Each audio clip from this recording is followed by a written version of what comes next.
ದೇವರು ಪ್ರೀತಿಸುವ ಪ್ರೀತಿಯ ಬಿಗ್ ಜೆ ಟಿ ವಿ ಪ್ರಿಯ ವೀಕ್ಷಕರಿಗೆ ನಮ್ಮ ಕರ್ತನಾದ ಯೇಸು ಕ್ರಿಸ್ತನ ಹೆಸರಿನಲ್ಲಿ ನಿಮ್ಮನ್ನು ವಂದಿಸಿ ಸ್ವಾಗತ ಬಯಸ್ತಿದ್ದೇವೆ. ಬನ್ನಿರಿ, ಇಂದು ದೇವರ ವಾಕ್ಯವನ್ನು ನಾವು ಯೆಶಾಯನ ಗ್ರಂಥ ದ ಬುಕ್ ಆಫ್ ಐಸಾಯ ಚಾಪ್ಟರ್ 21ನೇ ಅಧ್ಯಾಯದಿಂದ ನಾವು ಅಧ್ಯಯನ ಮಾಡಿಕೊಳ್ಳಲಿಕ್ಕಿದ್ದೇವೆ. 21ನೇ ಅಧ್ಯಾಯ ಬಾಬೆಲ್ ದೇಶ, ಏದೋಮ್ ದೇಶ, ಅರಬಿಯ ದೇಶ, ಈ ಮೂರು ದೇಶಗಳ ವಿಷಯವಾಗಿ ಇರುವಂಥ ದೈವೋಕ್ತಿ. ನಾನು ದೇಶಗಳ ವಿರುದ್ಧ ಎಂಬುದಾಗಿ ಹೇಳದೆ ವಿಷಯವಾಗಿ ಎಂಬುದಾಗಿ ಹೇಳ್ತೇನೆ. ಯಾಕಂತೇಳಿದರೆ ಯೆಶಾಯನ ಗ್ರಂಥದಲ್ಲಿ ಪ್ರಾರಂಭ ಮಾಡಿದಾಗ, ಅಂದರೆ 13ನೇ ಅಧ್ಯಾಯದಿಂದ ನಾವು ನೋಡಿದಾಗ ಜನಾಂಗಗಳ ವಿಷಯವಾದ ದೈವೋಕ್ತಿ ಅಂತ ಹೇಳ್ಬಿಟ್ಟು 13ನೇ ಅಧ್ಯಾಯದಿಂದ 22 ಅಧ್ಯಾಯಗಳವರೆಗೆ ದೇವರು ವಿವಿಧ ದೇಶಗಳ ಜನಾಂಗಗಳ ವಿಷಯವಾಗಿ ಮಾತನಾಡುವಾಗ ನಾನು ಪ್ರಾರಂಭದಲ್ಲಿ ವಿರೋಧವಾಗಿ ಎಂಬುದಾಗಿ ಹೇಳಿಬಿಟ್ಟೆ. ಅಂದರೆ ಬೇರೆ ಬೇರೆ ದೇಶಗಳ ವಿರೋಧವಾದ ಪ್ರವಾದಿನಿ ಅಂತ ಅಲ್ಲ. ಒಂದು ರೀತಿಯಿಂದ ಹೌದು, ಇನ್ನೊಂದು ರೀತಿಯಿಂದ ಅಲ್ಲ. ಯಾಕಂತ ಹೇಳಿದರೆ ದೇವರು ಅವರ ವಿಷಯವಾಗಿ ಮಾತಾಡಿಬಿಟ್ಟು ಹೌದು ತೀರ್ಪು ಮಾಡ್ತಾನೆ, ಹೌದು ತಿದ್ದುತ್ತಾನೆ, ಅದನ್ನು ತಿದ್ದುಕೊಂಡ್ರೆ ಅವರಿಗೆ ಒಳ್ಳೆಯದು, ತಿದ್ದುಕೊಳ್ಳದಿದ್ದರೆ ತೀರ್ಪು ಎಂಬುದಾಗಿ 13ರಿಂದ 22 ಅಧ್ಯಾಯಗಳವರೆಗೆ ಇರುವಂಥ ವಾಕ್ಯ ಭಾಗದಲ್ಲಿ ಮತ್ತು 23 ಕೂಡ ನೋಡುವಾಗ ಅಲ್ಲಿ ಕೂಡ ದೇವರು ಹತ್ರ ಸುಮಾರು 10 ಅಧ್ಯಾಯಗಳು ಬೇರೆ ದೇಶಗಳಿಗಾಗಿ ದೇವರು ಮೀಸಲಾಗಿ ಇಟ್ಟಿರುವಂಥದ್ದು ಆಶ್ಚರ್ಯ. ಯಾಕಂದರೆ ಯೆಶಾಯ 66 ಅಧ್ಯಾಯಗಳಿದೆ. ಅದರಲ್ಲಿ ಪ್ರಾರಂಭ ನಾವು ನೋಡುವಾಗ ಹೆಚ್ಚಾಗಿ ಅನ್ಯ ದೇಶಗಳ ವಿಷಯವಾಗಿ ಕೂಡ, ಇತರ ದೇಶಗಳ ವಿಷಯವಾಗಿ ಕೂಡ ದೇವರು ತನ್ನ ಜನರ ಹತ್ರ ಅಷ್ಟೇ ಅಲ್ಲ, ಇತರರ ಹತ್ರ ಕೂಡ. ಆದರೆ ದೇವರು ಇತರ ದೇಶಗಳವರ ಕಡೆಯಿಂದ ನಿರೀಕ್ಷಿಸುವಂಥ ಸಂಗತಿಗಳು ಭಾಳ ನಿರೀಕ್ಷಿಸ್ತಾ ಇಲ್ಲ. ಒಂದೆರಡು ವಿಷಯಗಳನ್ನು ನಿರೀಕ್ಷಿಸ್ತಾನೆ. ಅದನ್ನು ನಾವು ತಿಳ್ಕೊಳ್ಬೇಕು. ಅದು ಪಾಸ್ವರ್ಡ್ ಇದ್ದ ಹಾಗೆ. ಮಿನಿಮಮ್ ದೇವಜನರ ಕಡೆಯಿಂದ ಹೆಚ್ಚಾಗಿ ನಿರೀಕ್ಷಿಸ್ತಾನೆ. ಇದನ್ನು ನಮ್ಮ ಕರ್ತನಾದ ಯೇಸು ಕ್ರಿಸ್ತನು ತಾನೇ ಹೇಳಿರುವಂಥದ್ದು ನಾನು ನೆನಪಿಗೆ ತಂದುಕೊಳ್ಳ ಬಯಸ್ತೇನೆ. ನೋಡೋಣ ಎಲ್ಲಿದೆ ಅಂತ ಹೇಳ್ಬಿಟ್ಟು ಲೂಕನ ಬರೆದ ಸುವಾರ್ತೆಯಲ್ಲಿ 12ನೇ ಅಧ್ಯಾಯ, the book of the gospel of Luke 12:48ನೇ ವಚನದ 2ನೇ ಭಾಗ ಈ ರೀತಿಯಾಗಿದೆ. ಯಾವನಿಗೆ ಬಹಳವಾಗಿ ಕೊಟ್ಟದೆಯೋ ಅವನ ಕಡೆಯಿಂದ ಬಹಳವಾಗಿ ನಿರೀಕ್ಷಿಸಲ್ಪಡುವುದು. ಯಾರ ಕಡೆ ಹೆಚ್ಚಾಗಿ ದೇವರು ಕೊಡ್ತಾರೋ ಅವ್ರ ಕಡೆ ಹೆಚ್ಚಾಗಿ ದೇವರು ನಿರೀಕ್ಷಿಸ್ತಾರೆ. ಅನ್ಯ ಜನರ ಕಡೆಗೆ, ಅದು ಬಾಬೆಲ್ ಇರ್ಬೋದು, ಅದು ಅಶೂರ್ಯ ಅಥವಾ ಅರಾಮ್ಯರಿರ್ಬೋದು, ಅದು ಕೂಶ್ ದೇಶದವರಾಗಿರ್ಬೋದು, ಅವರು ಏದೋಮ್ ದೇಶದವರಾಗಿರ್ಬೋದು, ಅವರು ಬಾಬೆಲ್ ದೇಶದವರಾಗಿರ್ಬೋದು, ಅವರ ಕಡೆಯಿಂದ ದೇವರು ಹೆಚ್ಚಾಗಿ ನಿರೀಕ್ಷಿಸುವುದಿಲ್ಲ. ಆದರೆ ಇಸ್ರಾಯೇಲರ ಕಡೆಯಿಂದ, ಅದರಲ್ಲಿ ಯಹೂದ್ಯರ ಕಡೆಯಿಂದ ದೇವರು ಬಹಳವಾಗಿ ನಿರೀಕ್ಷಿಸ್ತಾರೆ. ಈ ಅಂತ್ಯಕಾಲದಲ್ಲಿ ದೇವರು ನಮ್ಮ ಕಡೆಯಿಂದ, ಅಂದರೆ ಯೇಸು ಕ್ರಿಸ್ತನನ್ನು ನಂಬಿದಂಥ ಹಳೆ ಒಡಂಬಡಿಕೆ ಮತ್ತು ಹೊಸ ಒಡಂಬಡಿಕೆ ಎರಡೂ ಇರುವಂಥ ನಮ್ಮ ಕಡೆಯಿಂದ ದೇವರು ಬಹಳವಾಗಿ ನಿರೀಕ್ಷಿಸ್ತಾರೆ. ಹೌದು, ನನ್ನ ಕಡೆಯಿಂದಲೂ ದೇವರು ನಿರೀಕ್ಷಿಸ್ತಾರೆಂಬ ಗ್ರಹಿಕೆ ನನಗಿದೆ. ಆದರೆ ಒಂದು ಸಮಾಧಾನ ಅದೇನೆಂದರೆ, ಯಾರಿಗೆ ಹೆಚ್ಚಾಗಿ ಕೊಡಲ್ಪಡ್ತಿದೆಯೋ ಅಂತ ಹೇಳುವಾಗ ಹೆಚ್ಚು ಬೈಬಲ್ ಇದೆಯೋ ಅಂತ ತಿಳ್ಕೊಳ್ಬಾರ್ದು. ಯಾಕಂದರೆ ಕೆಲವ್ರ ಹತ್ರ ಹೆಚ್ಚು ಬೈಬಲು ಇರ್ತದೆ, ನನ್ನ ಹತ್ರ ಅಂತೂ ಸುಮಾರು 100 ಬೈಬಲ್ ಇರ್ಬೋದು ಅಂತ ಕಾಣ್ತದೆ. ಆದರೆ ಹೆಚ್ಚು ಕೊಡಲ್ಪಟ್ಟಿದೆ ಅಂದರೆ ಒಂದು ಅರ್ಥ, ಅನೇಕ ಅರ್ಥಗಳಿದೆ.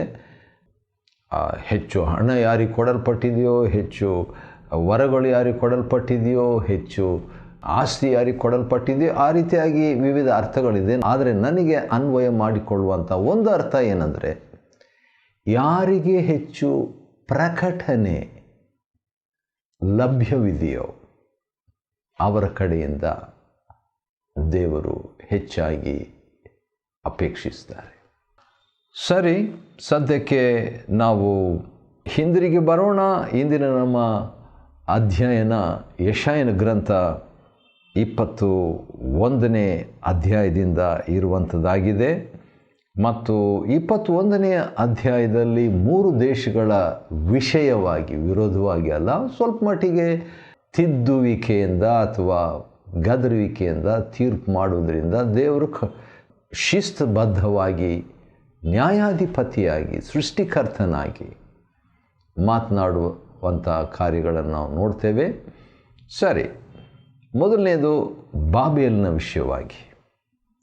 ಬಾಬೇಲ್ ಎಂಬುದಾಗಿ ಆ ಮಾತಿನ ಅರ್ಥ ಏನೆಂಬುದಾಗಿ ನೋಡುವಾಗ ಆದಿಕಾಂಡ 11ನೇ ಅಧ್ಯಾಯದಲ್ಲಿ ಅದರ ಬಗ್ಗೆ ನಾವು ನೋಡಿಕೊಳ್ಳಬಹುದು. ಅದರ ಹಿನ್ನೆಲೆ ಸಂಕ್ಷಿಪ್ತವಾಗಿ ನೋಡಿಕೊಳ್ಳೋಣ. ಅನಂತರ ಬೇಗನೆ ನಾವು ಏದೋಮಿನ ಕಡೆ ಕೂಡ ಹೋಗಬೇಕಾಗ್ತದೆ.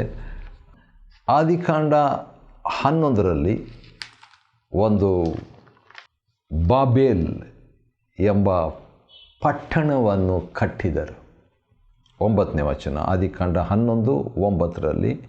ಮತ್ತು ಬಾಬೇಲ್ ಅಂದರೆ ಅದರ ಅರ್ಥ ತಾರುಮಾರು ಎಂಬ ಅರ್ಥ ಅಥವಾ ಗಲಿಬಿಲಿ ಎಂಬ ಅರ್ಥ.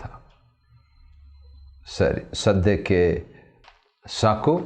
ನಾವು ಬಾಬೇಲ್ನ ವಿಷಯವಾಗಿ ನಾವು ನೋಡುವುದಾದರೆ, ಬಾಬೇಲ್ ಎಂಬುದಾಗಿ ಹೇಳದೆ ಕಡಲಡವಿಯ ವಿಷಯವಾದ ದೈವೋಕ್ತಿ ಅಂತ. ಒಂದೊಂದು ದೇಶಕ್ಕೂ ಒಂದೊಂದು ಅರ್ಥ, ಅವರ ಶ್ರೇಷ್ಠತೆ, ಅವರ ಪ್ಲಸ್ ಪಾಯಿಂಟು ದೇವರು ಹೇಳುವಂಥದ್ದನ್ನು ಗಮನಿಸಬಹುದು. ಈಗ ಉದಾಹರಣೆಗೆ 18ನೇ ಅಧ್ಯಾಯದಲ್ಲಿ ಕೂಷಿನ ವಿಷಯವಾಗಿ ಹೇಳುವಾಗ ರೆಕ್ಕೆಗಳು ಅಥವಾ ವೇಗವುಳ್ಳ ದೂತರೇ ಎಂಬುದಾಗಿ, ಯಾಕಂದರೆ ಅವರು ಆ ರೀತಿಯಾಗಿ ಇದ್ದಂಥ ವ್ಯಕ್ತಿಗಳು. ಇಲ್ಲಿ ಕೂಡ ಕಡಲಡವಿಯ ವಿಷಯವಾಗಿ ಅಂತ ಹೇಳುವಂಥದ್ದನ್ನು ಗಮನಿಸಬಹುದು. ಇವರು ಈ ಬಾಬೇಲ್ನ ವಿಷಯವಾಗಿ ಒಂದು ಸಂಗತಿಯನ್ನು ನಾವು ನೋಡುವುದಾದರೆ, ಯೆಶಾಯನ ಕಾಲದಲ್ಲಿಯೇ ಕೆಲವರು ಈ ಬಾಬೇಲ್ನವರು ಬಂದಿದ್ದರು. ಬಂದು ಯೆಹೂದ್ಯದ ಅರಸನಾದಂಥ ಒಬ್ಬ ಅರಸನನ್ನು ಭೇಟಿಯಾದರು. ಆ ಅರಸನು ಯಾರು ಎಂಬುದಾಗಿ ನಾವು ನೋಡೋಣ. ಇದೇ ಯೆಶಾಯನ ಗ್ರಂಥ 39ನೇ ಅಧ್ಯಾಯ. ಅದರಲ್ಲಿ ನೋಡುವಾಗ, ಹೌದು, ಬಾಬೇಲ್ನ ಅರಸನಾದ ಹಿಜ್ಕೀಯನ ಬಳಿಗೆ ದೂತರನ್ನು ಕಳಿಸ್ತಾರೆ. ಯಾಕಂದರೆ ಅವನು ಅಸ್ವಸ್ಥನಾಗಿರ್ತಾನೆ. ಆದ ಕಾರಣ ಅವನು ಅಸ್ವಸ್ಥನಾದನು ಅಂತ ಹೇಳಿಬಿಟ್ಟು ಬಾಬೇಲ್ನ ಕೆಲವರು ಅಧಿಕಾರಿಗಳು ಬಂದು ಅರಸನಾದಂಥ ಹಿಜ್ಕೀಯನನ್ನು ಭೇಟಿಯಾಗಿ ಹೋಗ್ತಾರೆ.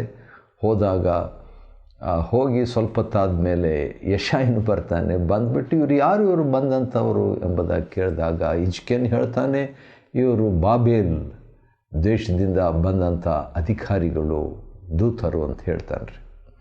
ಹೇಳಿದಾಗ, ಯಾಕೆ, ಏನು ನೋಡ್ಲಿಕ್ಕೆ ಬಂದಿದ್ರು ಅಂದರೆ, ಎಲ್ಲ ತೋರಿಸ್ಬಿಟ್ಟು ಅವರಿಗೆ ನಾನು ಎಂಬುದಾಗಿ ಹೇಳ್ತಾನೆ.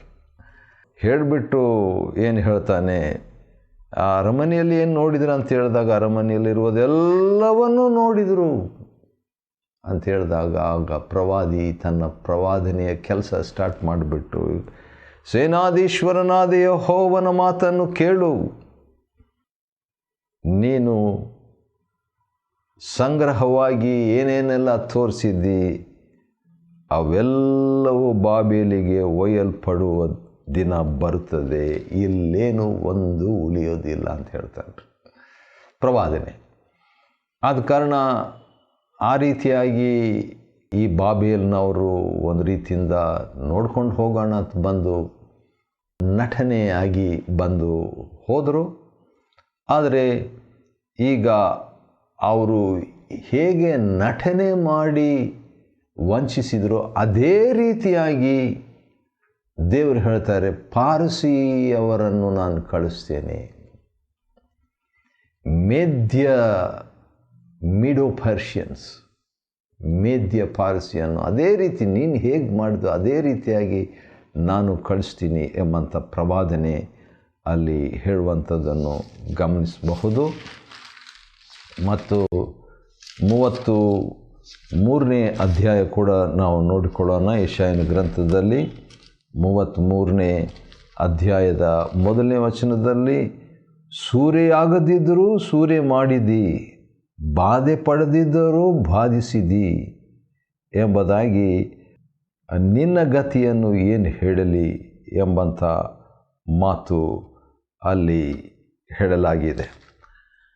ಸರಿ, ಹೌದು, ದಾನಿಯೇಲ್ ಗ್ರಂಥದಲ್ಲಿ, ಯೆರೆಮೀಯನ ಗ್ರಂಥದಲ್ಲಿ, ಯೆಹೆಜ್ಕೇಲ್ ಗ್ರಂಥದಲ್ಲಿ ಇವೆಲ್ಲ ಕಡೆಗಳಲ್ಲಿ ಈ ಒಂದು ಬಾಬೇಲ್ನ ವಿಷಯವಾಗಿ ತಿಳ್ಕೊಳ್ಬೋದು. ಯಾಕಂತ ಹೇಳಿದ್ರೆ ಬಾಬೇಲ್ ದೇಶ, ಅದು ದೇಶ ಅಂತ ಹೇಳೋಕ್ಕಿಂತಲೂ ಒಂದು ರೀತಿಯಿಂದ ದೇಶ, ಆದರೆ ಇನ್ನೊಂದು ರೀತಿಯಿಂದ ದೊಡ್ಡ ಸಾಮ್ರಾಜ್ಯ. ಮತ್ತು ಈ ಪಾರ್ಸಿ ಅಂತ ಹೇಳಿದಾಗ ಎಸ್ತರ್ ಕಾಲದಲ್ಲಿ ಇದ್ದಂಥ ಅರಸರು, ಅವರು ಅದಕ್ಕಿಂತ ಮುಂಚೆ ಬಾಬೇಲನ್ನು ಸೋಲಿಸಿ ಅವರು ಲೋಕಾದ್ಯಂತ ಆಳ್ವಿಕೆಯನ್ನು ಮಾಡಿದರು. ಹಾಗಾದರೆ ಇಸ್ರಾಯೇಲರಿಗೆ ವಿರುದ್ಧವಾಗಿ ಬಂದಂಥ ದೇಶಗಳಿಗೆ ದೇವರು ನ್ಯಾಯ ತೀರ್ಪು ಮಾಡಬೇಕಾಯಿತು. ಇಸ್ರಾಯೇಲರಿಗೆ ಯಾಕೆ ವಿರುದ್ಧವಾಗಿ ದೇವರು ಕಳಿಸಿದ್ರು ಅಂತ ಹೇಳಿದ್ರೆ, ಇಸ್ರಾಯೇಲರು ದೇವರಿಗೆ ವಿರುದ್ಧವಾಗಿದ್ದರು. ದೇವರು ಇಸ್ರಾಯೇಲರಿಗೆ ಆ ಒಂದು ತಿದ್ದುವಿಕೆ, ಶುದ್ಧೀಕರಣವನ್ನು ಕೊಡಬೇಕಾಯಿತು. ಕೆಲವು ಜನ ಉಳಿದುಬಿಟ್ರು. ಉಳಿದಂಥವ್ರನ್ನ ಇಟ್ಕೊಂಡು ದೇವರು ತನ್ನ ಕಾರ್ಯವನ್ನು ಮುಂದುವರಿಸಿದರು. ಇದು ದೇವರ ಒಂದು ಶೈಲಿ, ಕಾರ್ಯ. ಸರಿ, ಮತ್ತು ಕರ್ತನು ನನಗೆ ಹೇಳಿರುವುದೇನೆಂದರೆ, ಕಾವಲುಗಾರನನ್ನು ಇಡು, ನಡೆ, ಕಂಡದ್ದನ್ನು ತಿಳಿಸಲಿ. ಅವನು ಜೋಡಿ ಜೋಡಿಯಾಗಿ ಬರುವ ಸವಾರರ ಸಾಲನ್ನು ಎಂಬುದಾಗಿ ಹೇಳುವಾಗ, ಈ ಕಾವಲುಗಾರರ ಒಂದು ಕೆಲಸ ಭಾಳ ಪ್ರಾಮುಖ್ಯವಾದಂಥ ಒಂದು ಕೆಲಸವಾಗಿತ್ತು. ಉದಾಹರಣೆಗೆ 2ನೇ ಅರಸುಗಳು 9, 2ನೇ ಅರಸುಗಳ ಗ್ರಂಥ 9ನೇ ಅಧ್ಯಾಯದಲ್ಲಿ ನೋಡುವ ಪಕ್ಷದಲ್ಲಿ ಅಲ್ಲಿ ಒಂದು ಮಾತು ಇರುವಂಥದ್ದನ್ನು ಗಮನಿಸ್ಬೋದು. 17ನೇ ವಚನದಲ್ಲಿ ಏನಂತ ಹೇಳಿದರೆ, ಇಜ್ರೇಲಿನ ಬುರ್ಜಿನಲ್ಲಿ ಕಾವಲುಗಾರನು ಯೇಹುವಿನ ಗುಂಪಿನವರನ್ನು ಕಂಡು, ಜನರ ಒಂದು ಗುಂಪು ಕಾಣಿಸ್ತದೆ ಎಂದು ಯೋರಾಮನಿಗೆ ತಿಳಿಸಿದನು. ಯೋರಾಮನವನಿಗೆ, ನೀನು ಒಬ್ಬ ರಾಹುತನನ್ನು ಕರೆದು ಬರುತ್ತಿರುವವನು ಒಳ್ಳೆ ವಾರ್ತೆ ತಂದಿದ್ದಾನ ಇಲ್ವಾ ಅಂತ ನೋಡಂತ ಹೇಳ್ಬಿಟ್ಟು, ಕಾವಲುಗಾರರು ಅವರು ಭಾಳ ಸೂಕ್ಷ್ಮವಾಗಿ ನೋಡ್ತಾ ಇದ್ದಂಥ ವ್ಯಕ್ತಿಗಳು. ಆದ ಕಾರಣ ಅಂಥವರಿಗೆಲ್ಲ ಬಾಬೇಲಿನ ದಂಡನೆಗೆ ಪಾತ್ರರಾಗ್ತಿದ್ದಾರೆ ಎಂಬಂಥ ಮಾತು. ಮತ್ತು ಏದೋಮಿನ ವಿಷಯವಾಗಿ ನೋಡುವಾಗ ಒಂದು ವಾಕ್ಯ ನಾವು ನೋಡಿಕೊಳ್ಬೇಕು. ಆದಿಕಾಂಡ 25ನೇ ಅಧ್ಯಾಯದ 14ನೇ ವಚನ ನೋಡಿಕೊಳ್ಳೋಣ. ಆದಿಕಾಂಡ 25 ಮತ್ತು 14ರಲ್ಲಿ ಏನಿದೆ ಅಂತ ಹೇಳ್ಬಿಟ್ಟು, ಯಾಕಂದರೆ ಏದೋಮ್ ಎಂಬುದಾಗಿ ಹೇಳುವಾಗ ಅದು ಯಾಕೋಬನ ಅಣ್ಣ, ಅವನ ವಿಷಯದಲ್ಲಿ ಇದ್ದಂಥದ್ದನ್ನು 25, 14 ನೋಡುವಾಗ ಧೂಮ ಅಂತ ಹೇಳ್ಬಿಟ್ಟು ಇಷ್ಮಾಯೇಲನ ವಂಶದವರನ್ನು ಕುರಿತಾದಂಥ ಮಾತು ಇಲ್ಲಿದೆ. ಮತ್ತು ಅದೇ ಸಂದರ್ಭದಲ್ಲಿ ಏಸಾವನ ಕುರಿತಾಗಿ ಕೂಡ ಈ ಎದೋಮ್ಯರು ಬಂದಂಥ ಹಿನ್ನೆಲೆ, ಏಸಾವನ ಮುಖಾಂತರವಾಗಿ ಬಂದಂಥದ್ದು ಕೂಡ ನಾವು ನೆನಪಿಡತಕ್ಕದ್ದು. ಅಲ್ಲಿ ಕೂಡ ಕಾವಲುಗಾರಣೆ ಅಂತ ಹೇಳ್ಬಿಟ್ಟು ಬಂದಿದೆ 11ನೇ ವಚನದಲ್ಲಿ. ಮತ್ತು ಇಷ್ಮಾಯೇಲನ ಮುಖಾಂತರವಾಗಿ ಬಂದಂಥ ವ್ಯಕ್ತಿಗಳಿಗೆ ಬಂದು ದೈವೋಕ್ತಿ, ಬಾಬೆಲ್ಗೆ ಒಂದು ದೈವೋಕ್ತಿ, ಇಲ್ಲಿ ಇವರಿಗೂ ಕೂಡ ಇಷ್ಮಾಯೇಲನ ಸಂತತಿಯವರಿಗೂ ಕೂಡ ದೇವರ ಒಂದು ಮಾತು. ಮತ್ತು ಅಲ್ಲಿ ಕೂಗ್ತಾ ಇದ್ರಂತೆ, ರಾತ್ರಿ ಎಷ್ಟು ಕಳೆಯಿತು ಎಂಬ ಕೂಗು ಸೇರಿನಿಂದ ಅವರು ಕೂಗ್ತಾ ಇದ್ರಂತೆ. ಯಾವ ರೀತಿಯಾಗಿ ಇವರು ಕೂಗ್ತಾ ಇದ್ದರು ಅಂತ ಹೇಳಿ ನೋಡುವಾಗ ಅಪೊಸ್ತಲ ಕೃತ್ಯ 16ನೇ ಅಧ್ಯಾಯ 9ನೇ ವಚನ, ಅದರಲ್ಲಿ ಯಾವ ರೀತಿಯಾಗಿ ಅವರು ಒಬ್ಬ ಮೇಕದೋನ್ಯದ ವ್ಯಕ್ತಿ ಕೂಗಿದ್ದು ನಮ್ಮ ಕಡೆ ಬಂದು ಹೆಲ್ಪ್ ಮಾಡಿರಿ ಅಂತ, ಆ ರೀತಿಯಾಗಿ ಇಲ್ಲಿ ಕೂಗಿದ್ರು. ಅರಬ್ಬಿಯ ವಿಷಯವಾದ 13ನೇ ವಚನದಿಂದ ಅರಬ್ಬಿಯ ವಿಷಯವಾದ ಅರಬ್ಬಿ ಅಂತ ಹೇಳಿದರೆ ಅದರ ಅರ್ಥ ಬೆಳವಣಿಗೆ ಅಂತ ಹೇಳ್ಬಿಟ್ಟು, ಅವರ ವಿಷಯದಲ್ಲಿ ಕೂಡ ದೇವರು ಕೊಟ್ಟಂಥ ಒಂದು ತೀರ್ಪು. ಕೇದಾರು, ತೇಮ ಇವೆಲ್ಲ ಇಷ್ಮಾಯೇಲನ ಸಂತತಿಯವರಿಗೆ ಕೊಟ್ಟಂಥ ಒಂದು ತೀರ್ಪಿನ ವಿಷಯವಾಗಿ ನೋಡ್ತೀವಿ. ಯೆಶಾಯನ ಗ್ರಂಥ 21ನೇ ಅಧ್ಯಾಯವನ್ನು ಅಧ್ಯಯನ ಮಾಡಿಕೊಳ್ಳುವಂತೆ ದೇವರು ಕೊಟ್ಟ ಕೃಪೆಗಾಗಿ ಆತ್ಮ ಸ್ತೋತ್ರವಾಗಲಿ. ದೇವರು ನಿಮ್ಮನ್ನು ಆಶೀರ್ವದಿಸಲಿ.